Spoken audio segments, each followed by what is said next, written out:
Hi hello ಎಲ್ರಿಗೂ ನಮಸ್ಕಾರ, welcome back to our channel. ನಾನು ನಿಮ್ಮ ಪ್ರೀತಿಯ ಪವಿತ್ರ. ಎಲ್ಲರೂ ತುಂಬ ಚೆನ್ನಾಗಿದ್ದೀರಾ ಅಂತ ಭಾವಿಸ್ತಾ ಈ ಒಂದು ವ್ಲಾಗನ್ನು ನಿಮ್ಮ ಜೊತೆ ಶೇರ್ ಮಾಡ್ಕೊಳ್ತಾ ಇದ್ದೀನಿ. ಇದು ಶುಕ್ರವಾರದ ವ್ಲಾಗು. ಇವಾಗ ಟೈಮ್ ಬಂದುಬಿಟ್ಟು ಬೆಳಗ್ಗೆ 5:30 ಆಗಿತ್ತು. ಸೊ ಇಷ್ಟು ಬೇಗ ಎದ್ದಿದ್ದಾರೆ ನನ್ನ ಮಕ್ಕಳು. ಯಾಕೆ ಅಂತಂದರೆ ನನ್ನ ಮಗಳದು ಆಲ್ರೆಡಿ ಆ್ಯನ್ಯುವಲ್ ಎಕ್ಸಾಮ್ ಸ್ಟಾರ್ಟ್ ಆಗಿದೆ, ನನ್ನ ಮಗನಿಗೆ ಪ್ರಿಪ್ರೇಟ್ರಿ ಸ್ಟಾರ್ಟ್ ಆಗಿದೆ. ಸೊ ಹಾಗಾಗಿ ಸ್ವಲ್ಪ ಬೇಗ ಎಬ್ಬಿಸ್ತಾ ಇದ್ದೀನಿ. ಸ್ವಲ್ಪ ಹೊತ್ತು ರೀಡಿಂಗ್ ಮಾಡ್ತಾರೆ, ಆಮೇಲೆ ರೈಟಿಂಗ್ ಮಾಡ್ಕೊತಾರೆ. ನಾನು ಹಿಂದಿನ ದಿನ ನೈಟೇ ಅವರಿಗೆ ಮಾಡೆಲ್ನ ರೆಡಿ ಮಾಡಿ ಇಟ್ಟಿರ್ತೀನಿ. ಅಂದರೆ ಕ್ವಶನ್ಸ್ಗಳನ್ನ ಒಂದು ಪೇಪರಲ್ಲಿ ಬರೆದಿಟ್ಟಿರ್ತೀನಿ. ಅವಕ್ಕೆ ಬೆಳಗ್ಗೆ ಎಲ್ಲ ಆನ್ಸರ್ಸ್ನ ಮಾಡ್ತಾರೆ. ನೈಟ್ ಒನ್ ಟೈಮ್ ಮಾಡಿರ್ತಾರೆ, ಮತ್ತು ಬೆಳಗ್ಗೆ ಎದ್ದು ಇನ್ನೊಂದು ಸಾರಿ ರಿಪೀಟ್ ಮಾಡ್ತಾರೆ. ಸೊ ಹಾಗಾಗಿ ಸ್ವಲ್ಪ ಬೆಳಗ್ಗೆ ಬೇಗ ಎಬ್ಬಿಸ್ತೀನಿ. ನನ್ನ ಮಗಳು ಒಂದು ಸಾರಿ ಎಬ್ಸಿದ್ರೆ ಎದ್ಬಿಡ್ತಾಳೆ. ಗೌರಿ ಅಂದರೆ ಸಾಕು, ಸೊ ಅವಳು ಎದ್ಬಿಡ್ತಾಳೆ. ಬಟ್ ನನ್ನ ಮಗನಿಗೆ ಸ್ವಲ್ಪ ನಿದ್ದೆ ಬೇಗ ಹರಿಯೋದೇ ಇಲ್ಲ. ಸೊ ಹಾಗಾಗಿ ಅವನಿಗೆ ಒಂದು ಮುತ್ತು ಕೊಟ್ಟು ಪೂಸಿ ಹೊಡೆದು ಎಬ್ಬಿಸ್ತೀನಿ. ಸೊ ನಾನು ಅಂತಲ್ಲ, ಎಲ್ಲರೂ ಅಷ್ಟೇ, ಮಕ್ಕಳನ್ನ ಬೆಳಗ್ಗೆ ರೇಗಿಸ್ಕೊಂಡು ಎಬ್ಸೋದಕ್ಕೆ ಹೋಗಬೇಡಿ. ಇಡೀ ದಿನ ಅವ್ರದ್ದು ಮೈಂಡ್ ಸೆಟ್ಟೇ ಹಾಳಾಗಿ ಹೋಗುತ್ತೆ. ಅದ್ರ ಜೊತೆ ನಮಗೂ ಕೂಡ ಅಷ್ಟೇ. ಸೊ ಅವರಿಗೆ ಬೆಳಗ್ಗೆನೇ ರೇಗ್ತಾ ಎಬ್ಬಿಸ್ತಾ ಇದ್ವಿ ಅಂತಂದರೆ ಇಡೀ ದಿನ ಅವರಿಗೆ ಚೀರ್ತಾನೆ ಇರಬೇಕು ಅನ್ನೋ ಥರ ಫೀಲ್ ಇರುತ್ತೆ. ಸೊ ಹಾಗಾಗಿ ಮಕ್ಕಳನ್ನ ಸೂಕ್ಷ್ಮದಿಂದ ಎಬ್ಬಿಸ್ಕೊಂಡ್ಬಿಡೋಣ. ಸೊ ಅವ್ರಿಗೆ ಎಬ್ಬಿಸ್ಕೊಂಡು ಮುದ್ದು ಕೊಟ್ಟು ಅವ್ರನ್ನ ಫ್ರೆಶ್ ಅಪ್ ಮಾಡಿಸೋದಕ್ಕೆ ಅಂತ ಹೇಳಿ ಬಿಟ್ಟು ಬಂದು ನಾನು ಕೂಡ ಒಳಗಡೆ ಎಲ್ಲದನ್ನೂ ಕೂಡ ಕಸ ಗುಡಿಸ್ಕೊಂಡು ಬಂದೆ. ಅಷ್ಟರಲ್ಲೇ ನನ್ನ ಮಗಳದ್ದು ಬ್ರಷ್ ಮಾಡೋದು ಮುಗೀತು. ಇನ್ನು ನನ್ನ ಮಗ ಬಂದುಬಿಟ್ಟು ವಾಶ್ರೂಮ್ಗೆ ಹೋಗಿದ್ದಾನೆ. ಸೊ ವಾಶ್ರೂಮ್ಗೆ ಹೋಗೋದು, ಬ್ರಷ್ ಮಾಡೋದು, ಅವ್ರದ್ದೆಲ್ಲ ಕೆಲಸಗಳನ್ನು ಕೂಡ ಅವ್ರು ಮುಗಿಸ್ಕೊಂಡು ಅವ್ರ ಪಾಡಿಗೆ ಅವರು ಓದ್ಕೊಳ್ತಾ ಕೂತ್ಕೊತಾರೆ. ಇನ್ನು ನಾನು ಹೊರಗಡೆನೂ ಕೂಡ ಎಲ್ಲ ನೀಟಾಗಿ ಕಸ ಗುಡಿಸ್ಕೊಂಡ್ಬಿಡ್ತೀನಿ. ಇನ್ನು ನನ್ನ ಮಗಳಿಗೆ ಮೊಬೈಲ್ ಆನ್ ಆದ ತಕ್ಷಣ ಅದೇನು ಖುಷಿನೋ ಗೊತ್ತಿಲ್ಲ, ಎದುರುಗಡೆ ಏನಾದರೂ ಮಾತಾಡ್ತಿರ್ತಾಳೆ. ಸೊ ನನಗಿಂತ ವ್ಲಾಗ್ನ ತುಂಬ ಚೆನ್ನಾಗಿ ಸ್ಟಾರ್ಟ್ ಮಾಡ್ತಾಳೆ ಅವಳು. ನಮ್ಮ ಅಕ್ಕನೂ ತುಂಬ ಸರಿ ಹೇಳ್ತಿರ್ತಾಳೆ, ಅವಳು ನಿನಗಿಂತ ಅವಳೇ ಸ್ಟಾರ್ಟಿಂಗ್ ಎಷ್ಟು ಚೆನ್ನಾಗಿ ಮಾತಾಡ್ತಾಳೆ ಅಂತ ಹೇಳಿ. ನಾನೆಲ್ಲ ಕಸ ಗುಡಿಸ್ಬಿಟ್ಟು ಇದನ್ನೆಲ್ಲ ನಾನು ಡಸ್ಟ್ಬಿನ್ಗೆ ಹಾಕ್ಕೊಳ್ತಾ ಇದ್ದೀನಿ. ಸೊ ಎದುರುಗಡೆ ಸಿಮೆಂಟ್ ಮಾಡಿಸಿರೋದ್ರಿಂದ ತುಂಬ ಚೆನ್ನಾಗ್ತಾಯಿದೆ. ಇಲ್ಲ ಅಂದಿದ್ರೆ ಇದೆಲ್ಲ ಮಣ್ಣು ಬರ್ತಾಯಿತ್ತು. ಮಣ್ಣನ್ನೆಲ್ಲ ಡಸ್ಟ್ಬಿನ್ನಿಗೆ ಹಾಕೋ ಹಾಗಿಲ್ಲ. ಸೊ ಬರ್ತಾರಲ್ವ ಕಸ ಹಾಕಿಸ್ಕೊಳ್ಳೋದಕ್ಕೆ, ಸೊ ಅವ್ರು ಬೈತಿರ್ತಾರೆ. ಸೊ ಹಾಗಾಗಿ ಇವಾಗ ಇದು ತುಂಬ ಚೆನ್ನಾಗಾಗಿದೆ, ಮಣ್ಣೇನು ಸಿಕ್ಕೋದಿಲ್ಲ. ಇನ್ನು ಬಾಗಿಲೆಲ್ಲ ತೊಳೆದ್ಬಿಟ್ಟು ನೆಲ ಒರೆಸ್ಕೊತೀನಿ. ಸ್ವಲ್ಪ ಹೊತ್ತು ಬಾಗಿಲು ತೊಳೆದು ಕೈ ಬಿಡ್ತೀನಿ. ನೀರೆಲ್ಲ ಸ್ವಲ್ಪ ನೀರಿರೋದೆಲ್ಲ ಹೋಗಿರುತ್ತೆ. ಆ ನಂತರ ನಾನು ಅದನ್ನು ಒರೆಸ್ಕೊಂಡ್ಬಿಟ್ಟು ರಂಗೋಲಿನ ಹಾಕ್ಕೊಳ್ತೀನಿ. ಅಷ್ಟರಲ್ಲೇ ಅದು ಒಣಗೋ ಅಷ್ಟರಲ್ಲಿ ನಾನು ನೆಲನೂ ಕೂಡ ಒರೆಸ್ಕೊಂಡ್ಬಿಡ್ತೀನಿ. ನೆಲ ಒರೆಸೋದೆಲ್ಲ ಆಗೋ ಅಷ್ಟರಲ್ಲಿ ಅವ್ರದ್ದು ಕೂಡ ಎಲ್ಲ ಕೆಲಸಗಳನ್ನ ಮುಗಿಸ್ಕೊಂಡ್ರು. ವಾಶ್ರೂಮ್ಗೆ ಹೋಗೋದು, ಹಲ್ಲುಜ್ಜೋದು ಎಲ್ಲ ಕೆಲಸ ಮುಗಿಸ್ಕೊಂಡ್ರು. ಹಾಗೆ ಸ್ನೇಹಿತರಿಗೆ ಯಾರೋ ಒಂದು ವಿಷಯಗಳನ್ನ ನಮಗೆ ಹೇಳ್ತಾರೆ, ಅದರಿಂದ ನಮಗೆ ಒಳ್ಳೆಯದಾಗತ್ತೆ ಅಂತಂದರೆ ಕೇಳೋದ್ರಲ್ಲಿ ಏನೂ ತಪ್ಪಿಲ್ಲ ಅಲ್ವಾ. ಸೊ ಇದು ನನ್ನ ಫ್ರೆಂಡ್ ನನಗೆ ಸಜೆಸ್ಟ್ ಮಾಡಿರೋ ಅಂಥದ್ದು. ಮಂಗಳವಾರ, ಶುಕ್ರವಾರ ಮತ್ತು ಅಮಾವಾಸ್ಯೆ, ಹುಣ್ಣಿಮೆ ದಿನ ಹೊಸ್ಲಿಗೆ ಅರಿಶಿನ ಹಚ್ಚಿ ರಂಗೋಲಿ ಹಾಕು, ತುಂಬ ಒಳ್ಳೆಯದಾಗತ್ತೆ ಅಂತ ಹೇಳಿದ್ಲು. ಸೊ ಹಾಗಾಗಿ ನಾನು ಅವಳು ಹೇಳ್ದಾಗಿಂದ ಈ ಒಂದು ಕೆಲಸನ ಫಾಲೋ ಮಾಡ್ತಿದ್ದೀನಿ ಅಂತಲೇ ಹೇಳ್ಬೋದು. ಸೊ ನಮ್ಗೆ ಒಳ್ಳೆಯದಾಗತ್ತೆ ಅಂದರೆ ಮಾಡೋದ್ರಲ್ಲಿ ಏನು ತಪ್ಪಿದೆ ಅಲ್ವಾ. ಸೊ ಮುಂದ್ಗಡೆ ಕೂಡ ಸ್ವಲ್ಪ ನಾನು ಅರಿಶಿನ ಹಾಕ್ಬಿಟ್ಟು ನೀಟಾಗಿ ಅದನ್ನು ಸೆಟ್ ಮಾಡ್ಕೊತೀನಿ. ಆನಂತರ ಇದಕ್ಕೆ ಸ್ವಲ್ಪ ಅರಿಶಿನ ಕುಂಕುಮ ಎಲ್ಲ ಹಾಕ್ಕೊಂಡು ರಂಗೋಲಿಯನ್ನು ಕೂಡ ಹಾಕ್ಕೊಳ್ತೀನಿ. ಹಾಗೆ ನಾನು ದುರ್ಗಮ್ಮನ ಜಾತ್ರೆಗೆ ಹೋಗಿದ್ನಲ್ವ, ಆವಾಗ ಕೆಲವೊಂದಿಷ್ಟು ಅಚ್ಚುಗಳನ್ನ ತೊಗೊಂಬಂದಿದ್ದೆ, ರಂಗೋಲಿ ಅಚ್ಚುಗಳು. ಅದರಲ್ಲಿ ನನಗೆ ಒಂದು ತುಂಬ ಇಷ್ಟ ಆಗಿದ್ದು ಏನು ಅಂತಂದರೆ ತುಳಸಿ ಗಿಡದ್ದು ಅಚ್ಚಿತ್ತು. ಸೊ ಅದು ನನಗೆ ತುಂಬ ಇಷ್ಟ ಆಯಿತು. ಅದನ್ನು ನಾನು ಎವ್ರಿ ಡೇ ಹಾಕ್ಕೊಳ್ತೀನಿ. ಇದು ಜಸ್ಟ್ 10 ರೂಪೀಸ್ ಅಷ್ಟೇ. ತುಳಸಿ ಗಿಡದ ಶೇಪಲ್ಲಿ ಅದು ಅಚ್ಚು ರೆಡಿಯಾಗಿದೆ. ನಾನು ಮನೆ ಮುಂದೆ ಜಯ ವಿಜಯ ಅಂತ ಹೇಳಿ ಬರೀತಿರ್ತೀನಲ್ವ, ಅದಕ್ಕೆ ಆ ಕಡೆ ಈ ಕಡೆ ಹಾಕೋದಕ್ಕೆ ತುಂಬ ಚೆನ್ನಾಗಿ ಕಾಣಿಸುತ್ತೆ ಅಂತೇಳಿ ಅದನ್ನು ಯೂಸ್ ಮಾಡ್ತೀನಿ. ಇನ್ನು ಹೊಸಲಿಗೆ ನಿಮಗೆ ಯಾವ ಥರ ಬೇಕೋ ಆ ಥರ ನೀವು ರಂಗೋಲಿಗಳನ್ನ ಹಾಕ್ಕೋಬೋದು. ನಾನು ಕೆಲವೊಂದಿಷ್ಟು ಅಚ್ಚುಗಳನ್ನು ಕೂಡ ಬಳಸಿಬಿಟ್ಟು ರಂಗೋಲಿ ಹಾಕ್ಕೊಳ್ತಾ ಇರ್ತೀನಿ. ಹಾಗೆ ಇವತ್ತು ನಾನು ಬಿಡಿಸ್ತಿರೋವಂಥ ರಂಗೋಲಿ ಬಂದುಬಿಟ್ಟು 11ರಿಂದ 6 ಅಂಕಿದು. ಇದನ್ನು 15ರಿಂದ 8 ಅಂಕಿಗೂ ಕೂಡ ಇದನ್ನು ಬಿಡಿಸ್ಕೊಬೋದು. ಇದು 2 ಲೇಯರ್ ಬಂದಿದೆ ಅಲ್ವಾ. ಸೊ ಅದು 3 ಲೇಯರ್ ಬರುತ್ತೆ. ಇನ್ನು 7ರಿಂದ 4ಕ್ಕೆ ಸಿಂಗಲ್ ಲೇಯರ್ ಬರುತ್ತೆ. ತುಂಬ ಚೆನ್ನಾಗಿ ಲುಕ್ಕಾಗಿ ಕಾಣಿಸುತ್ತೆ. ತುಳಸಿ ಗಿಡದ ಮುಂದೆನೂ ಕೂಡ ಒಂದು ಪುಟ್ಟ ರಂಗೋಲಿನ ಹಾಕ್ಕೊಂಡು ಒಳಗಡೆ ಬಂದೆ. ಸೊ ಅಷ್ಟರಲ್ಲೇ ಇವರು ಕೂಡ ಹೋಮ್ವರ್ಕ್ ಮಾಡ್ತಾ ಕೂತಿದ್ರು. ಅವರಿಬ್ಬರಿಗೂ ನಾನು ಕಾಳುಗಳನ್ನ ನೆನೆಸಿರ್ತೀನಿ. ಶೇಂಗಾ ಕಾಳು ಮತ್ತು ಹೆಸರು ಕಾಳು, ಕಡಲೆಕಾಳು, ಬಾದಾಮಿ, ದ್ರಾಕ್ಷಿ ಇಷ್ಟನ್ನು ಕೂಡ ನೆನೆಸಿಟ್ಕೊಂಡಿರ್ತೀನಿ. ಅವರಿಗೆ ಅದನ್ನು ಹಾಕ್ಕೊಟ್ಬಿಟ್ಟು ನಾನು ರಾಗಿ ಅಂಬಲಿ ಮಾಡೋದಕ್ಕೆ ಗ್ಯಾಸ್ ಮೇಲೆ ನೀರು ಇಟ್ಕೊಂಡು ನಾನು ಕೂಡ ಹಲ್ಲುಜ್ಕೊಳ್ತಾ ಇದ್ದೀನಿ. ಎವ್ರಿ ಡೇ ನಾನು ಅವ್ರ ಜೊತೆನೇ ಹಲ್ಲುಜ್ಕೊಂಡ್ಬಿಡ್ತೀನಿ. ಯಾಕೆ ಅಂತಂದರೆ ಅಣ್ಣ ತಂಗಿ ಮನೇಲಿ ಇಬ್ಬರಿದ್ದಾರೆ ಅಂತಂದರೆ ಯಾವಾಗಲೂ ವಾರ ಇದ್ದೇ ಇರುತ್ತೆ. ಅಣ್ಣ ತಂಗಿ ಅಂತಲ್ಲ, ಅಣ್ಣ ತಂಗಿ ಆಗಿರ್ಬೋದು, ಅಕ್ಕ ತಮ್ಮ ಆಗಿರ್ಬೋದು, ಅಥವಾ ಅಕ್ಕ ತಂಗಿ ಆಗಿರ್ಬೋದು. ಸೊ ಇಬ್ಬರಿದ್ದಾರೆ ಮನೇಲಿ ಅಂದರೆ ಯಾವಾಗಲೂ ಒಂದು ಸ್ವಲ್ಪ ಕಿತ್ತಾಡ್ತಾನೆ ಇರ್ತಾರೆ. ನಾನು ಯಾವಾಗಲೂ ಯೋಚನೆ ಮಾಡ್ತಿರ್ತೀನಿ, ಸೊ ನಮ್ಮ ಮನೇಲಿ ಮಾತ್ರ ಹೀಗಿನ ಅಂಥೇಳಿ. ಬಟ್ ಎಲ್ಲರ ಬಾಯಲ್ಲೂ ಕೂಡ ನಾನು ರೆಗ್ಯುಲರ್ ಆಗಿ ಕೇಳ್ತೀನಿ, ಇಬ್ಬರಿದ್ರೆ ಅಲ್ಲಿ ವಾರ್ ನಡೆಯುತ್ತೆ. ಅದಕ್ಕೆ ಅದಕ್ಕೆ ನಾನು ಸಪ್ರೇಟಾಗಿ ಕೂರಿಸ್ಬಿಟ್ಟಿರ್ತೀನಿ ಅವ್ರಿಗೆ ಕಾಳೆಲ್ಲ ಹಾಕ್ಕೊಟ್ಬಿಟ್ಟು ಅಂಬ್ಲಿಗೆ ನೀರು ಇರಿದ್ನಲ್ವ ಅದು ಕೂಡ ಚೆನ್ನಾಗಿ ಕುದೀತಾಯಿತ್ತು. ನಾನು ಅಲ್ಲಿ ಉಜ್ಕೊಂಡು ವಿಭೂತಿ ಹಚ್ಕೊಂಡು ಅಡುಗೆ ಮನೆಗೆ ಬಂದೆ. ಸೊ ಚಿಕ್ಕದಾಗೆ ಇಟ್ಬಿಟ್ಟು ಹೋಗಿದ್ದೆ ಗ್ಯಾಸ್ ಫ್ಲೇಮ್ನ. ಸೊ ಚೆನ್ನಾಗಿ ಕುದೀತಾಯಿತ್ತು. ಬಂದುಬಿಟ್ಟು ರಾಗಿ ಅಂಬ್ಲಿಗೆ ನಾನು ನೈಟೇ ನೆನೆಸಿಟ್ಟಿರ್ತೀನಿ. ಇದು ರಾಗಿ ಮತ್ತು ಮೆಂತೆ ಕಾಳನ್ನು ಹಾಕಿ ರುಬ್ಸಿರೋವಂಥದ್ದು ಮಾಲ್ಟ್ ಪೌಡ್ರಲ್ಲ. ಮಾಲ್ಟ್ ಪೌಡ್ರ್ ಆದರೆ ಆವಾಗಲೇ ಕಲಿಸ್ಕೊಂಡು ಹಾಕ್ಕೋಬೋದು, ಚೆನ್ನಾಗಿರುತ್ತೆ. ಬಟ್ ಇದು ರಾಗಿ ಮತ್ತು ಮೆಂತೆ ಕಾಳು ಅಷ್ಟೇ ಆಗಿರೋದ್ರಿಂದ ಹಿಂದಿನ ದಿನ ನೈಟೇ ನಾವು ನೆನೆಸಿಟ್ಕೊತೀವಿ. ಹುಳ್ಳಿಗೆ ತುಂಬ ಚೆನ್ನಾಗಿ ಬರುತ್ತೆ. ಅಂಬ್ಲಿ ರೆಡಿ ಮಾಡೋ ಅಷ್ಟರಲ್ಲಿ ನಮ್ಮ ಮನೆಯವರು ಕೂಡ ಎದ್ದಿದ್ದಾಯಿತು. ಎದ್ದ ತಕ್ಷಣ ಮಕ್ಕಳೆಲ್ಲ ಮೈ ಮೇಲೆ ಉರುಳಾಡಿದ್ರು ಅಂತಂದರೆ ಒಂಥರ ರಿಲೀಫ್ ಅಂತ ಅನ್ನಿಸ್ಬೋದು. ಸೊ ಅವರಿಗೆ ಒಂದು ಮೈಕೈ ನೋವೇ ಹೋಗುತ್ತೆ. ಅದರಲ್ಲೂ ಎಸ್ಪೆಷಲಿ ನನ್ನ ಮಕ್ಕಳಿದ್ಬಿಟ್ರಂತೂ ಅವರಿಗೆ ಒಂಥರ ಪ್ರಪಂಚ. ಅಪ್ಪ ಅಂದರೆ ಹೇಗೋ ಗೊತ್ತಿಲ್ಲ. ಹೆಣ್ಮಕ್ಳು ಅಂತಂದರೆ ಅತೀ ಹೆಚ್ಚು ಪ್ರೀತಿ ಮಾಡ್ತಾರೆ. ನಮ್ಮ ಮನೇಲಿ ನಮ್ಮ ಅಪ್ಪಾಜಿ ನಮ್ಗೆ ಹಂಗೆ ಮಾಡ್ತಾ ಇರೋದನ್ನು ನೋಡ್ತಾ ಇದ್ವಿ. ಬಟ್ ಇವಾಗ ನಮ್ಮ ಮನೆಯವರು ನನ್ನ ಮಗಳ ಮೇಲೆ ಅಷ್ಟು ಜೀವ ಇದ್ದಾರೆ. ಹಾಗೆ ಇವತ್ತು ಬೆಳಗಿನ ಬ್ರೇಕ್ಫಾಸ್ಟ್ ನಾನು ತರಕಾರಿ ಪಲಾವ್ ಮಾಡಿಕೊಂಡೆ, ಜೊತೆ ಸೋಯಾ ಚಂಕ್ಸ್ನೂ ಕೂಡ ಹಾಕಿ ರೆಡಿ ಮಾಡ್ಕೊಂಡಿದ್ದೀನಿ. ನಮ್ಮ ಮನೆಯವರು ಕೂಡ ಎದ್ಬಿಟ್ಟು ಅಂಬ್ಲಿ ಕುಡ್ಕೊಂಡು ಎಣ್ಣೆ ಕ್ಯಾನ್ನ ಕ್ಲೀನ್ ಮಾಡ್ತಾ ಇದ್ದಾರೆ. ಸೊ ಮನೇಲಿ ಎಣ್ಣೆ ಖಾಲಿ ಆಗಿತ್ತು. ನಾವು ಎಣ್ಣೆನ ಹೊಯ್ಸ್ಕೊಂಡು ಬರ್ತೀವಿ. ಸೊ ಎಣ್ಣೆನ ಹೊಯ್ಸ್ಕೊಂಬರ್ಬೇಕು ಅಂತೇಳಿ ಎಣ್ಣೆ ಕ್ಯಾನ್ನ ಕ್ಲೀನ್ ಮಾಡ್ತಾಯಿದ್ರು. ಇವತ್ತು ಅವ್ರಿಗೆ ಕೆಲಸ ಇದೆ ಅಂತ, ಹಾಗಾಗಿ ನೀನೇ ಮಾರ್ಕೆಟಿಗೆ ಹೋಗ್ಬಿಡು ಅಂತ ಹೇಳಿದರು. ಇನ್ನು ನನ್ನ ಮಕ್ಕಳನ್ನ ಸ್ಕೂಲಿಗೆ ಬಿಟ್ಟು ಮಾರ್ಕೆಟಿಗೆ ಬಂದೆ. ನನ್ನ ಮಕ್ಕಳನ್ನ ಸ್ಕೂಲಿಗೆ ಬಿಟ್ಟಾಗ 8:30 ಆಗಿತ್ತು. ಬಟ್ ನನಗೆ ಸಿಟಿಯಲ್ಲಿ ಒಂದು ಮೂರು ಐಟಮ್ ತೊಗೊಳೋದಿದ್ದು. ಒಂದು ಸ್ವಲ್ಪ ತರಕಾರಿ, ಎಣ್ಣೆ ಹಾಕಿಸ್ಕೊಳ್ಳೋದು, ಮತ್ತು ನಾನು ಮಿಷನ್ನಿಂದು ಕೆಳಗಡೆ ಒಂದು ಬಟನ್ ಹೋಗಿದ್ದೆ. ಸೊ ಒಂದು ರಿಂಗ್ ಥರ ಹೋಗಿದೆ. ಸೊ ಅದೊಂದನ್ನು ನಾನು ತೊಗೋಬೇಕಿತ್ತು. ಇಷ್ಟು ಕೆಲಸ ಮಾಡೋದಕ್ಕೆ ಮಿನಿಮಮ್ ಅಂದರೆ ನನಗೆ ಒಂದು ಅರ್ಧ ಗಂಟೆ ಸಾಕು. ಕೈಯಲ್ಲಿ ಗಾಡಿ ಇದೆ ಅಲ್ವಾ. ಸೊ ಇಷ್ಟೆಲ್ಲ ನನಗೆ ಒಂದು ಅರ್ಧ ಗಂಟೆಲಿ ಆಗಿಬಿಡುತ್ತೆ. ಜಾಸ್ತಿ ಅಂದರೆ ಒಂದು 3/4 ಗಂಟೆ ತೊಗೊಳ್ಳೋಣ. ಬಟ್ ಇವತ್ತು ನಾನು ಇದಕ್ಕೆ ತೊಗೊಂಡಿರೋಂಥ ಟೈಮ್ 8:30ಇಂದ 11 o'clock. ಸೊ ಯಾಕೆ ಇಷ್ಟು ಲೇಟು ಅಂತಂದರೆ ದಾವಣಗೆರೆಯಲ್ಲಿ ನಮ್ಮ ಅವಸರಕ್ಕೆ ಯಾರೋ ಅಂಗಡಿ ತೆಗಿಯಲ್ಲ. ಸೊ ನಾನು 8:30 ಅಂತಂದರೆ ಮಕ್ಕಳನ್ನ ಸ್ಕೂಲಿಗೆ ಬಿಟ್ಬಿಟ್ಟು ಮಾರ್ಕೆಟಿಗೆ ಬರೋ ಅಷ್ಟರಲ್ಲಿ 8:45 ಅಥವಾ 9 o'clock ಅಂತ ಅಂದ್ಕೊಳ್ಳೋಣ ಆಗಿತ್ತು. ಬಟ್ ಯಾವ ಶಾಪು ಓಪನ್ ಇರಲಿಲ್ಲ. ಸೊ 2 ಶಾಪ್ ಅಡ್ಡಾಡಿ ಬಂದೆ. ಒಂದು ಮಿಷನ್ ಸ್ವಲ್ಪ ಐಟಮ್ ತೊಗೋಬೇಕಿತ್ತು ಅಂತ ಅನ್ವಲ್ಲ, ಅಲ್ಲಿಗೆ ಹೋಗಿದ್ದೆ. ಸೊ ಅಲ್ಲೂ ಕೂಡ ಓಪನ್ ಇರಲಿಲ್ಲ. ಎಣ್ಣೆ ಹಾಕಿಸ್ಕೊಳ್ಳೋ ಹತ್ರನೂ ಕೂಡ ತುಂಬ ಹೊತ್ತು ವೆಯ್ಟ್ ಮಾಡಿದೆ. ಅಲ್ಲೂ ಕೂಡ 2 ಕಡೆನೂ ಕೂಡ 10:45 ಶಾಪ್ ಓಪನ್ ಆಗಿದ್ದು. ಅದನ್ನೆಲ್ಲ ಹಾಕಿಸ್ಕೊಂಡು ಸ್ಕೂಲ್ ಹತ್ರ ಬಂದರೆ ಸ್ಕೂಲ್ ಎದುರುಗಡೆನೇ ಶಾಪ್ಗಳಿರ್ತಿತ್ತು. ನನಗೆ ನೋಡಿದರೆ ಸಿಕ್ಕಾಪಟ್ಟೆ ಗಂಟ್ಲು ಒಣಗೋಗಿತ್ತು. ಹಿಂಗೆ ಇದ್ರು ಶಾಪ್ ಎದುರುಗಡೆನೇ ಅಂಗಡಿ ಇದೆ ಅಲ್ವಾ, ಅಲ್ಲೇ ತೊಗೊಳ್ಳೋಣ ಅಂತ ಹೇಳ್ಬಿಟ್ಟು ಬಂದೆ. ಬಟ್ ಇಲ್ಲಿ ಒಂದು ಶಾಪು ಕೂಡ ಓಪನ್ ಇರಲಿಲ್ಲ.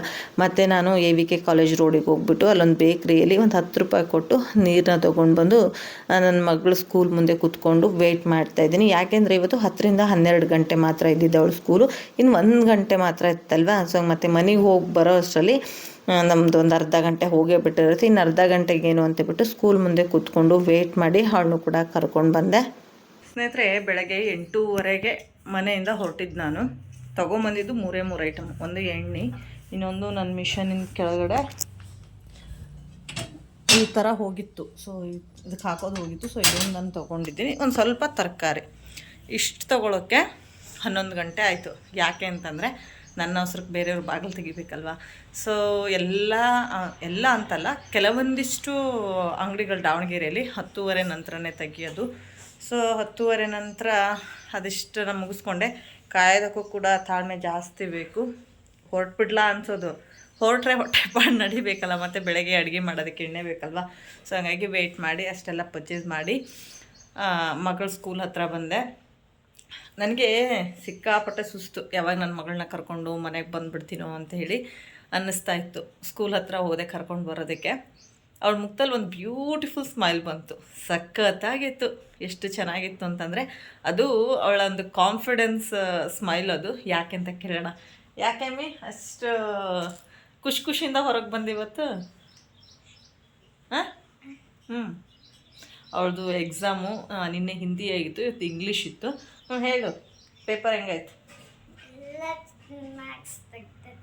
ಎಲ್ಲ ಸೂಪರ್ ಬರ್ದೀಯಾ? ಮತ್ತೇನು ಅದಕ್ಕಷ್ಟು ಖುಷಿನಾ? ಇನ್ನೂ ಸ್ಕೂಲಿಂದ ಹೊರಗಡೆ ಬಂದೇ ಇಲ್ಲ. ಬಂದ ತಕ್ಷಣ ನನ್ನ ಕೈಗೆ ಬ್ಯಾಗ್ ಕೊಡ್ತಿದ್ಲು. ಇನ್ನೂ ನನ್ನ ಕೈಗೆ ಬ್ಯಾಗೇ ಕೊಟ್ಟಿಲ್ಲ. ಅಮ್ಮ ಇವತ್ತೆಲ್ಲ ಎಷ್ಟು ಚೆನ್ನಾಗಿ ಬರ್ದಿದ್ದೀನಮ್ಮ, ಸಖತ್ತಾಗಾಯಿತು ಅಂತ ಅಂದು ಕೇಳಿ ತುಂಬ ಖುಷಿ ಆಯಿತು. ನಮಗೆ ಮೇನ್ ಬೇಕಾಗಿದ್ದು ಅದೇ, ಪೇಪರ್ ಚೆನ್ನಾಗಿ ಬರೆದ್ರೆ ಸಾಕು, ನಮ್ಗೆ ಅದೇ ಇಷ್ಟೇ ಬೇಕಾಗಿದ್ದು. ಚೆನ್ನಾಗಿ ಬರ್ದಿದ್ದೀನಿ ಅಂದ್ಲು, ಖುಷಿ ಆಯಿತು. ಹಾಗೆ ಚೆನ್ನಾಗಿ ಬರ್ದಿದ್ದಕ್ಕೆ 5 ರೂಪಾಯಿ ಕೂಲಿ ಕೂಡ ಕೊಟ್ಟಾಯಿತು. ಯಾಕೆ ಅಂತಂದರೆ ಈ ಸ್ಕೇಲು, ಪೆನ್ಸಿಲು ಅದೆಷ್ಟು ಕೊಡಿಸ್ತೀವೋ ಲೆಕ್ಕ ಇರೋಲ್ಲ ಚಿಕ್ಕ ಮಕ್ಕಳಿಗೆ. ನೋಡಿ ನಗುನ ಅದೆಷ್ಟು ಕೊಡಿಸ್ತೇವೋ ಲೆಕ್ಕ ಇಲ್ಲ. ಸೊ ರೀಸೆಂಟಾಗಿ ಕೊಡಿಸಿದ್ದು ಒಂದು ಸ್ಕೇಲು, ಅದು ಕೂಡ ಕಳ್ಕೊಂಡಿದ್ದಾಳೆ. ಇನ್ನು ಬರುವಾಗ ಧೂಳು ಬಿದ್ದೋಯ್ತು. ಸೊ ನಮ್ಮ ದಾವಣಗೆರೆ ಫುಲ್ ರೋಡ್ ಕೆಲಸ ನಡೀತಾ ಇದೆ, ಹಾಗಾಗಿ ಸ್ವಲ್ಪ ಧೂಳು ಬಿದ್ದೋಯ್ತು.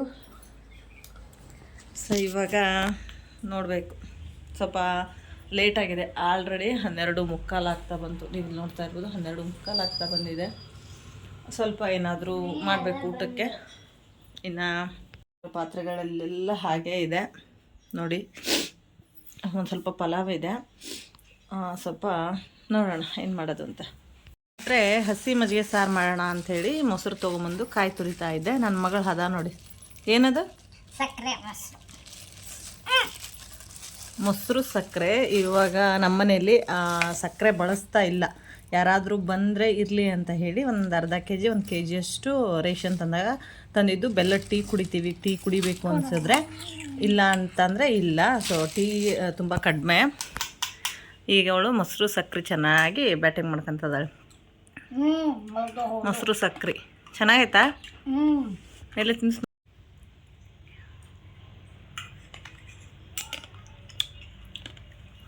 ಇದು ಇವ್ರ ದೊಡ್ಡಮ್ಮನ ರೆಸಿಪಿ.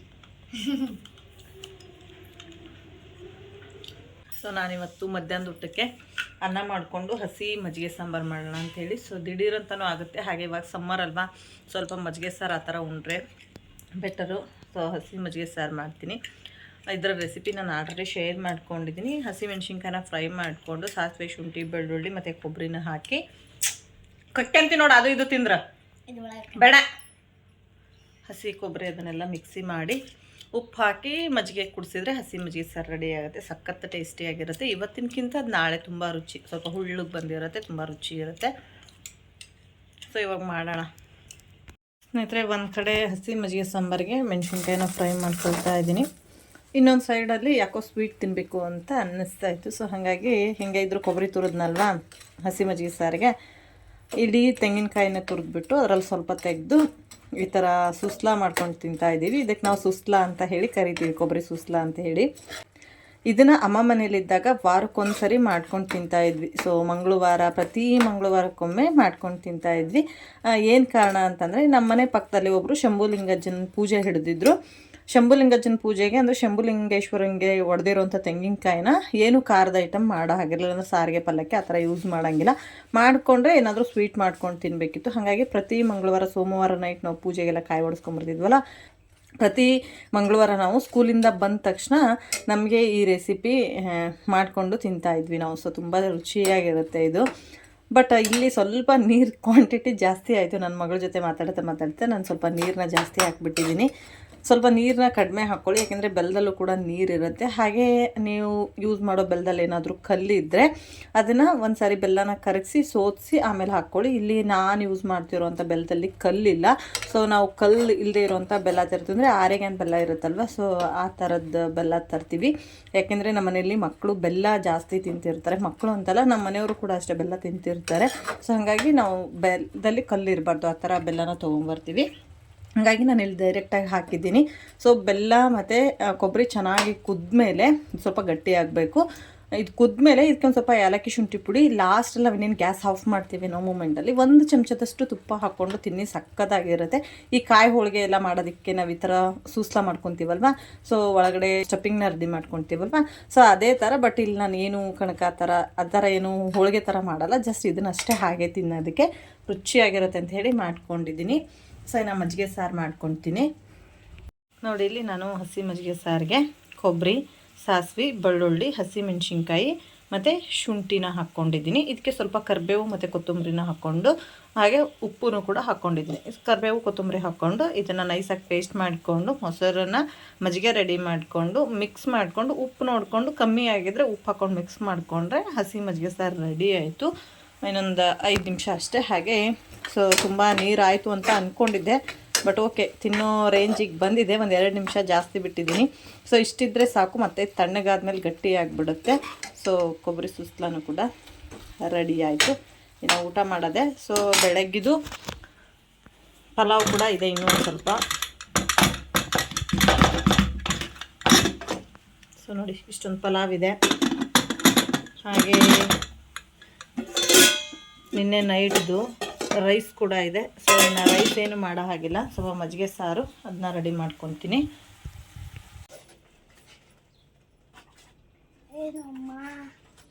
ಏನು ಮಾಡ್ತಿದ್ದೀಯಮ್ಮ?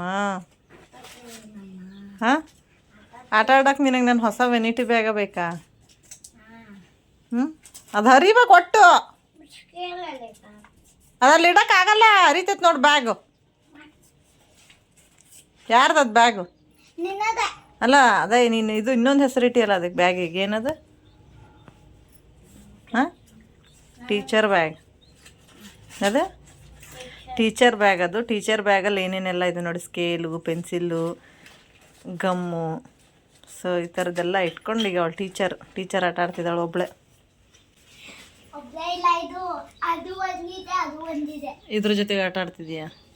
ಇದು ಅವಳಿಗೆ ರೆಡಿ ಮಾಡಿಕೊಟ್ಟಿರೋಂಥ ಚಾಟು, ನಿನ್ನೆನೇ ವಾಪಸ್ ಕಳಿಸಿದ್ರು. ಇಲ್ಲೊಂದು ಎಲ್ಲೈತೆ? ಹಾಂ, ಇಲ್ಲೊಂದಿದೆ.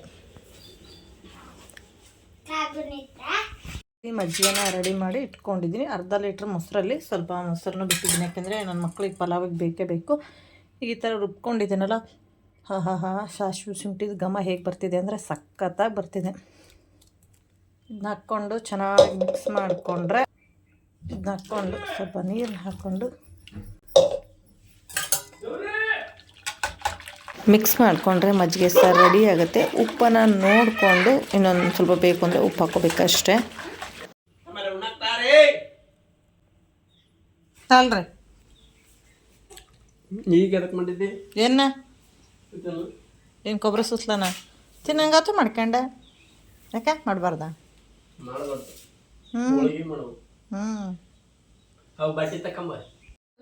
ಸ್ನೇಹಿತರೆ, ಇವತ್ತು ಮಧ್ಯಾಹ್ನ ಹೇಳಿದ್ನಲ್ವ, ಇವಳನ್ನ ಕರ್ಕೊಂಡು ಬಂದಾಗ ಒಂದು ಬ್ಯೂಟಿಫುಲ್ ಸ್ಮೈಲ್ ಬಂತು. ಅದು ಒಂದು ಕೋಟಿಗೆ ಸಮ ನನಗೆ ಅಂತಲ್ಲ, ಪ್ರತಿಯೊಂದು ತಂದೆ ತಾಯಿಗೂ ಕೂಡ ಆ ಖುಷಿ ಹಿಂದೆ ಇರೋ ಉದ್ದೇಶ ಏನಿದೆ ಅದು ಕೋಟಿಗೆ ಸಮಾನ.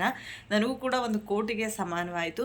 ಬಟ್ ಆ ಥರ ಮುಖದಲ್ಲಿ ಅವಳಿಗೆ ನಗು ಬರಬೇಕು, ಅಷ್ಟು ಮನಸ್ಫೂರ್ತಿಯಾಗಿ ಅವಳು ನಗಬೇಕು ಅಂದರೆ ಅದರಲ್ಲಿ ನಮ್ಮ ಎಫರ್ಟ್ಸ್ ಕೂಡ ಇರಬೇಕು. ಸೊ ನಾನು ನೋಡಿ ಇವಾಗ ಅವಳದು ರಿವಿಸನ್ಸ್ ಅಂತ ಏನೂ ಕೊಡೋಲ್ಲ, ಏನು ಟೋಟಲ್ ಲೆಸನ್ಸ್ ಮಾಡಿರ್ತಾರೋ ಅಷ್ಟನ್ನು ಕೂಡ ಅವಳು ಪ್ರಾಕ್ಟೀಸ್ ಮಾಡಬೇಕು.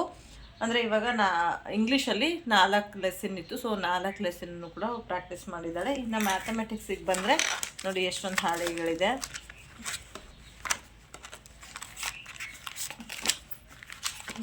ಸೊ ನೋಡಿ ಇಷ್ಟನ್ನು ಕೂಡ ಅವ್ರು ಪ್ರಾಕ್ಟೀಸ್ ಮಾಡಬೇಕೀಗ.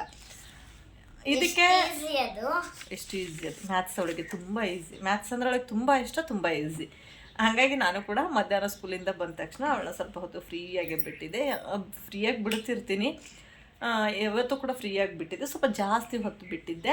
ಯಾಕಂದರೆ ಮ್ಯಾಥ್ಸ್ ನನಗೆ ಗೊತ್ತು, ಅವಳಿಗೆ ತುಂಬ ಸುಲಭ ಅಂತ ಯಾವಾಗಲೂ ಹೇಳ್ತಿರ್ತಾಳೆ. ಸೊ ಅವಳ ಆ ಥರ ಔಟ್ ಆಫ್ ಔಟ್ ಯಾವಾಗಲೂ ತೆಗಿತಾಳೆ. ಮ್ಯಾಥ್ಸ್ ಮತ್ತು ಹಿಂದಿ ಪ್ರತಿಯೊಂದು ಸಬ್ಜೆಕ್ಟು ಕೂಡ ಔಟ್ ಆಫ್ ಔಟ್. ಬಟ್ ಎಲ್ಲೋ ಒಂದೊಂದು ಮಾರ್ಕ್ಸ್ ಹೋಗೇ ಇರುತ್ತೆ. ಔಟ್ ಆಫ್ ಔಟ್ ಅಂತೂ ಕೊಡಲ್ಲ, ಅವ್ರು ಬರೆದ್ರೂ ಕೂಡ ಔಟ್ ಆಫ್ ಔಟ್ ಕೊಡಲ್ಲ, 1 ಮಾರ್ಕ್ಸ್ ಆದರೂ ಕಮ್ಮಿ ಮಾಡಿರ್ತಾರೆ. ಇವಾಗ ಅವಳ ಆ ಒಂದು ಸ್ಮೈಲಿಗೆ ಇಲ್ಲಿ ನನ್ನ ಎಫರ್ಟ್ಸ್ ಇರಬೇಕು. ಈ ಎಫರ್ಟ್ಸ್ಗೆ ನಾನು ಒಂದು ಚಿಕ್ಕ ಕಿವಿ ಮಾತು ಅಂತನಾದರೂ ಅಂದ್ಕೊಳ್ಳಿ, ಅಥವಾ ನನ್ನಿಂದ ಒಂದು ಸಜೆಷನ್ ಆದರೂ ಅಂತ ಅಂದ್ಕೊಳ್ಳಿ. ಇವಾಗ ಆಲ್ಮೋಸ್ಟ್ 100ಗೆ 90% ಅಥವಾ 95% ಮನೆಯಲ್ಲಿ ಮಕ್ಕಳಿಗೆ ಓದಿಸೋದು ತಾಯಿನೇ.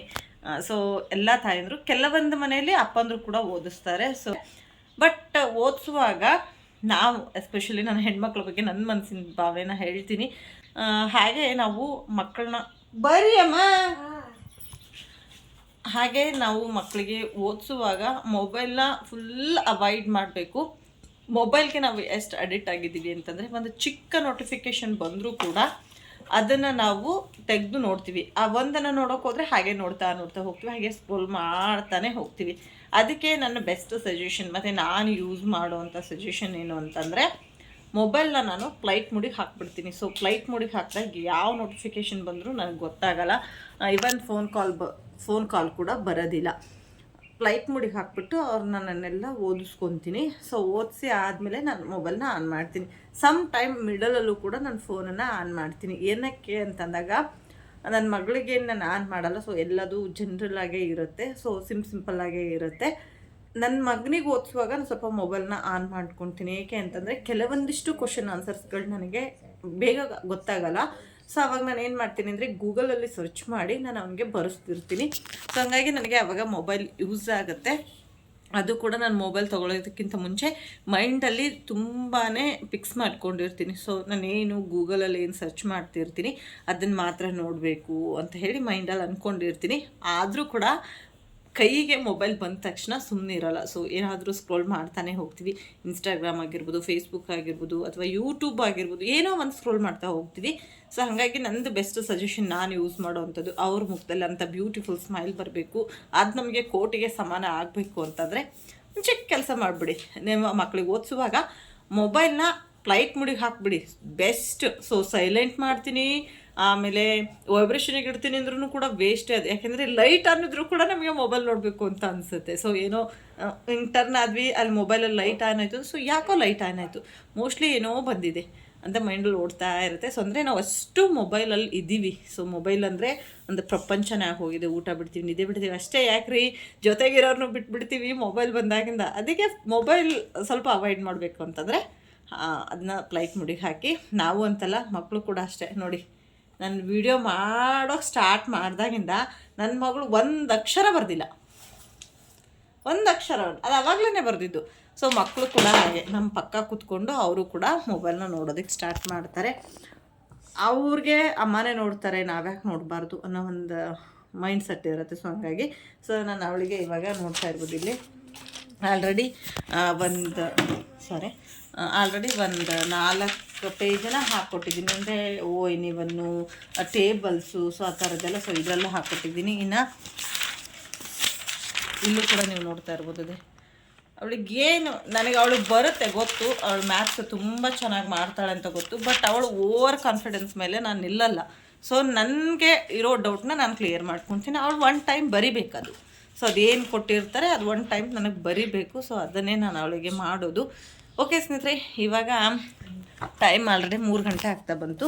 ನಾನಿವಾಗ ನನ್ನ ಮಗಳನ್ನ 3:15 ತನಕ ಓದಿಸ್ತೀನಿ. ಸೊ 3:30-3:45 ತನಕ ಓದಿಸ್ಬಿಟ್ಟು ಆಮೇಲೆ ನನ್ನ ಮಗನೂ ಕೂಡ ಪಿಕಪ್ ಮಾಡೋದಕ್ಕೆ ಹೋಗ್ಬೇಕು. ನಾನು ಅಷ್ಟರಲ್ಲಿ ಎಷ್ಟು ಸಾಧ್ಯ ಅಷ್ಟು ನಾನು ಅವಳಿಗೆ ವರ್ಕ್ ಮಾಡಿಸ್ತೀನಿ ಮತ್ತು ನೈಟ್ ವರ್ಕ್ ಮಾಡಿಸ್ತೀನಿ. ಇವಾಗ ನನ್ನ ಮೊಬೈಲ್ನ ಫ್ಲೈಟ್ ಮುಡಿಗೆ ಹಾಕ್ತಿದ್ದೀನಿ. ಇವತ್ತಿನ ಒಂದು ವ್ಲಾಗ್ನ ನಾನು ಇಲ್ಲಿಗೆ ಕೂಡ ಎಂಡ್ ಮಾಡ್ತಾಯಿದ್ದೀನಿ. ಇನ್ನು ನೈಟ್ ನಾನು ಯಾವುದೇ ವ್ಲಾಗ್ನ ಮಾಡಲ್ಲ. ಸೊ ಎಕ್ಸಾಮ್ಸ್ ಅವರಿಗೆ, ಎಸ್ಪೆಷಲಿ ನನ್ನ ಮಗಳಿಗೆ ಆಲ್ರೆಡಿ ಆ್ಯನ್ಯುವಲ್ ಎಕ್ಸಾಮ್ಸ್ ಸ್ಟಾರ್ಟ್ ಆಗಿದೆ. ಯಾಕೆಂತಂದರೆ ಅವ್ರ ಸ್ಕೂಲಲ್ಲಿ ಬೋರ್ಡ್ ಎಕ್ಸಾಮ್ಸ್ ಮಾಡ್ತಾರೆ. PUCದು, ಸೊ ಸಾರಿ SSLCದು ಬೋರ್ಡ್ ಎಕ್ಸಾಮ್ ಮಾಡ್ತಾರೆ. ಬಟ್ PUCದು ಮುಗೀತು. SSLCದು ಬೋರ್ಡ್ ಎಕ್ಸಾಮ್ ಈಗ ಹತ್ತಿರದಲ್ಲೇ ಇರೋದ್ರಿಂದ ಅವ್ರ ಸ್ಕೂಲಲ್ಲಿ ಬೇಗ ಆ್ಯನ್ಯುವಲ್ ಎಕ್ಸಾಮ್ ಮಾಡಿ 17-18ನೇ ತಾರೀಕಿಗೆ ಎಲ್ಲ ರಜೆ ಕೊಡ್ತಾ ಇದ್ದಾರೆ. ಸೊ ಹಾಗಾಗಿ ಆ್ಯನ್ಯುವಲ್ ಎಕ್ಸಾಮ್ ಆಗಿರೋದ್ರಿಂದ ಕೂಡ ನಾನು ಮೊಬೈಲ್ ವಿಡಿಯೋನೂ ಕೂಡ ಅತಿ ಹೆಚ್ಚಾಗಿ ಮಾಡ್ಕೊಳಕ್ಕೆ ಹೋಗಿಲ್ಲ. ಬಟ್ ಇವತ್ತು ಸ್ವಲ್ಪ ಹೊರಗೆ ಹೋಗಿದ್ದೆ ಅನ್ನೋ ಒಂದು ಕಾರಣಕ್ಕೆ ವಿಡಿಯೋ ಮಾಡಿಕೊಂಡೆ. ಇವಾಗ ನಂದು ಇಲ್ಲಿಗೆ ವಿಡಿಯೋ ಎಂಡ್ ಆಗುತ್ತೆ. ಇನ್ನು ನೈಟ್ ನಾನು ಯಾವುದೇ ವ್ಲಾಗ್ನ ಕಂಟಿನ್ಯೂ ಮಾಡಲ್ಲ. ಓಕೆ ಸ್ನೇಹಿತರೆ, ವಿಡಿಯೋ ಇಷ್ಟ ಆದರೆ ಲೈಕ್ ಮಾಡಿ, ಸಬ್ಸ್ಕ್ರೈಬ್ ಮಾಡಿ, ಹಾಗೆ ನಿಮ್ಮ ಫ್ಯಾಮಿಲಿ ಫ್ರೆಂಡ್ಸ್ ಜೊತೆ ಶೇರ್ ಮಾಡೋದನ್ನು ಮರಿಬಿಡಿ. ಸಿಗೋಣ ನೆಕ್ಸ್ಟ್ ವ್ಲಾಗಲ್ಲಿ. Thank you for the watching. Love you all. Take care. Bye. Support ಮಾಡಿ. Thank you. Love you all. Bye bye.